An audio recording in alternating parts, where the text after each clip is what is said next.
Hello friends, welcome to வேளாண் உலகம். இன்றைக்கி நம்ம என்ன பார்க்க போகிறோம் அப்படின்னா, வாழை மரம் வளர்ப்பு முறைகளையும், அதே மாதிரி நோய் இல்லை பூச்சிகள் தாக்குதல் ஏற்பட்டது அப்படின்னா அதை எப்படி பாதுகாக்கிறது அப்படிங்கிறத பற்றியும் தான் இந்த பதிவில் பார்க்க போகிறோம்.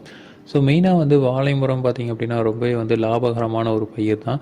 ஸோ இதை நீங்கள் விவசாயம் சென்றது மூலமாக பார்த்திங்கன்னா அதிக மகசூல் மற்றும் அதிக லாபம் கிடைக்கிறக்கூடிய வாய்ப்புகள் நிறையாவே இருக்குது. ஸோ இந்த வாழை மரம் வளர்க்குறது பார்த்திங்க அப்படின்னா மெயினாக இந்த 3 பருவம் இருக்குது. அந்த 3 பருவத்தில் தான் நம்ம வாழை மரம் நம்ம போடுவோம். ஸோ மேக்ஸிமம் வாழை மரம் பார்த்திங்க அப்படின்னா ஜூன் ஆகஸ்ட் இந்த ரேஞ்சில் தான் போடுவோம். ஸோ ஜூன் முதல் ஆகஸ்ட் வரைக்கும், இல்லை அப்படின்னா செப்டம்பர் இல்லைருந்து அக்டோபர் வரைக்கும் ஒரு பருவமாக இருக்குது.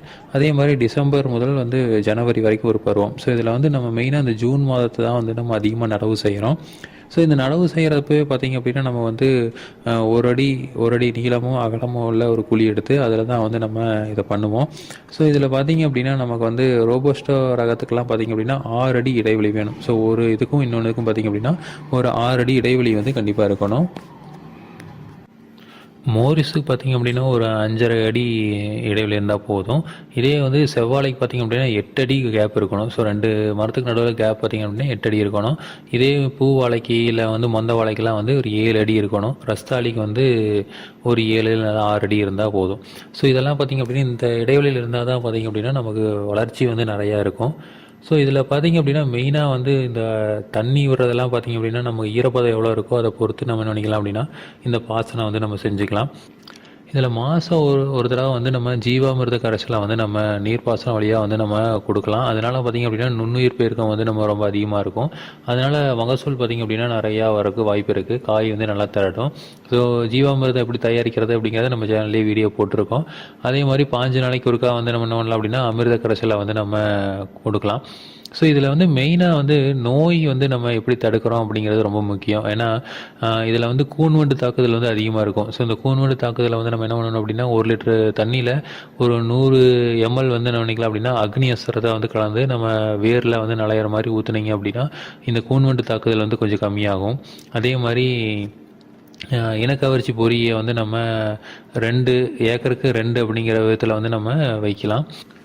ஸோ இந்த கண்ணாடி ரெக்கைப்பூச்சி நம்ம தாக்குதல் அதிகமாக இருக்கும். அதை நம்ம கம்மி பண்ணுறக்கு என்ன பண்ணலாம் அப்படின்னா பொன்னியம் கரைசலை 20 ml 1 லிட்டரு தண்ணீரோட சேர்த்து அதை நம்ம தெளிச்சிங்க அப்படின்னா அது கட்டுப்படும். அடுத்து தசகாவியா கரைசலை நீங்கள் அதிகமாக தெளிச்சிட்டு இருந்தீங்க அப்படின்னா இந்த பூச்சியெல்லாம் நம்ம ஈஸியாக கட்டுப்படுத்தலாம். ஸோ ஏன்னா தசகாவியா நம்ம அதிகமாக நம்ம யூஸ் பண்ணுறோம். அடுத்து இந்த அஸ்வினி பூச்சி, இந்த நிறையா இதில் இந்த அஸ்வினி பூச்சி தான் இந்த சாறு உறிஞ்சு பூச்சியாக இருக்குது. இது நமக்கு நிறையா ப்ராப்ளம் க்ரியேட் பண்ணுது. இந்த அஸ்வினி பூச்சி தாக்குதலுக்கு என்ன பண்ணலாம் அப்படின்னா ஒரு 100 லிட்டரு தண்ணி எடுத்து அதில் 2.5 லிட்டரு பிரம்மாஸ்திரம், அடுத்தது பார்த்திங்க அப்படின்னா 3 லிட்டரு கோமயம்லாம் கலந்து ஒரு ஏக்கருக்கு நீங்கள் தெளிக்கலாம். ஸோ 100 லிட்டர் தண்ணியில் நீங்கள் இதெல்லாம் கலந்தீங்க அப்படின்னா நம்ம ஒரு ஏக்கருக்கு வரும். ஸோ இப்போ நீங்கள் இதை கம்மியாக தான் வாழ வச்சுருக்கிறீங்க, ஒரு ஏக்கர் கம்மியாக தான் வாழ வச்சுருக்கிறீங்க அப்படின்னா அதுக்கேற்ற அளவுக்கு என்ன பண்ணிக்கலாம், இந்த பகுதியில் நம்ம குறைச்சிக்கலாம். ஸோ இது நம்ம மாதத்துக்கு 2 டைம் நம்ம இதை தெளிச்சிங்க அப்படின்னா அந்த அஸ்வினி பூச்சியை நம்ம கம்மி பண்ணிக்கலாம். அடுத்தது பார்த்திங்க அப்படின்னா இந்த வாடல் நோய் வரக்கு வாய்ப்பு இருக்குது. ஸோ இந்த வாடல் நோய் வர்றக்கு நம்ம என்ன பண்ணலாம் அப்படின்னா இந்த 1 லிட்டர் தண்ணீருக்கு சூடோமோனஸ் நம்ம 5 கிராம் எடுத்து அதை வயலில் லேசாக ஈர்றக்கிறப்போ நம்ம அதை தெளிச்சிட்டு வரலாம். ஸோ அது ரொம்ப முக்கியம். இது ஒரு மரத்துக்கு 2 லிட்டரு நீங்கள் ஊற்றணும்.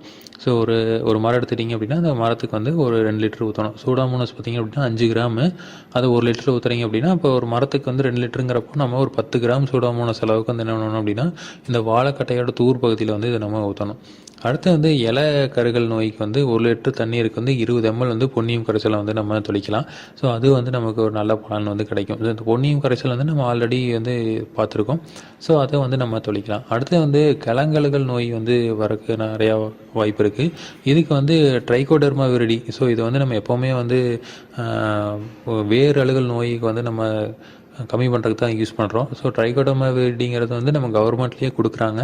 ஸோ வெள்ளை கலரில் பவுட்ராட் இருக்கும். இந்த பவுடரை நம்ம என்ன பண்ணலாம் அப்படின்னா தண்ணீரில் கலந்து 4 கிராம், 1 லிட்டர் தண்ணிக்கு ஒரு 4 கிராம் நம்ம எடுத்து ஒரு கண்ணில் நம்ம ஊற்றலாம்.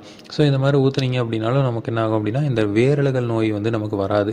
ஸோ வேரழுகல் கிழங்கழுகல் எல்லாமே ஒன்று தான். ஏன்னா வந்து நம்ம வாழை மரத்தில் பார்த்திங்க அப்படின்னா கிழங்கழுகல்னு சொல்லுவோம், மற்ற இதெல்லாம் பார்த்திங்க அப்படின்னா வேரழுகல்னு சொல்லுவோம். ஸோ இந்த ட்ரைகோடர்மா விரிடிங்கிறது கவர்மெண்ட்லேயே வந்து இயற்கையாகவே கொடுக்குறது தான்.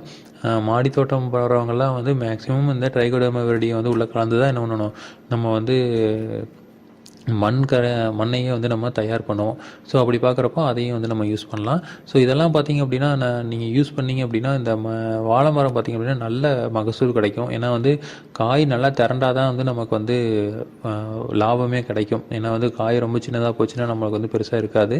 அதனால பார்த்திங்க அப்படின்னா நம்ம வாழை மரத்துக்கு வந்து ரொம்ப கவனமும் தேவைப்படுது. ஸோ காற்று அதிகம் இல்லாத இடத்துக்கு நம்ம பண்ணணும். அடுத்தது பார்த்திங்க அப்படின்னா முட்டு கொடுக்கணும். ஸோ அதாவது காற்று அதிகமாக இருக்குது அப்படிங்கிறப்போ முட்டு கொடுத்தீங்க அப்படின்னா நமக்கு நல்லா வரும். ஸோ இதே மாதிரி இன்ஃபர்மேஷன்ஸ் உங்களுக்கு தொடர்ந்து வேணும் அப்படின்னா எங்கள் சேனலை சப்ஸ்கிரைப் பண்ணுங்கள். தேங்க்யூ.